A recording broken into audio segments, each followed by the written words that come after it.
Welcome back to my channel. আমরা আজকে বেরিয়ে পড়েছিলাম মামার বাড়িতে। তো এই দিনটা ছিল লক্ষ্মী পুজোর দিন। আজকে আমাদের বাড়িতে তো লক্ষ্মী পুজো হবে না, তো ওই কারণে আমরা গেছিলাম মামার বাড়িতে লক্ষ্মী পুজো দেখতে। কেন হবে না জানো?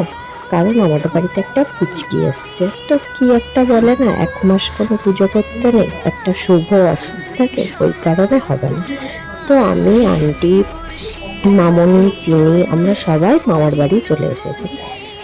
তো সন্ধ্যাবেলা চলে এসেছিলাম, ড্রাইভার নিয়ে এসেছিলাম, আর কেউ আসেনি।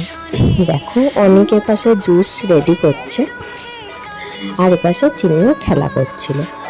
তো ভেবেছিলাম আমরা একটুখানি এখানে পুজো টুজো দেখে তাড়াতাড়ি বেরিয়ে যাব, কিন্তু ঠাকুরমশাই আস্তে আস্তে অনেকটাই লেট করেছে, যে কারণে আমাদের বেরোতে বেরোতে অনেকটা দেরি হয়েছিল। তাই জন্য মামি না আবার ভাত টাত রান্না করেছিল, তো ওখানে চিনিকে খাইয়ে নিয়েছিলাম। চলো টাটা। তোমাদের লক্ষ্মী পুজো কেমন কেটেছে আমাকে সবাই কমেন্ট বক্সে জানাও। চলো, আমার ভিডিওটা ভালো লেগে থাকলে একটা সাবস্ক্রাইব করে লাইক করে দিও। টাটা।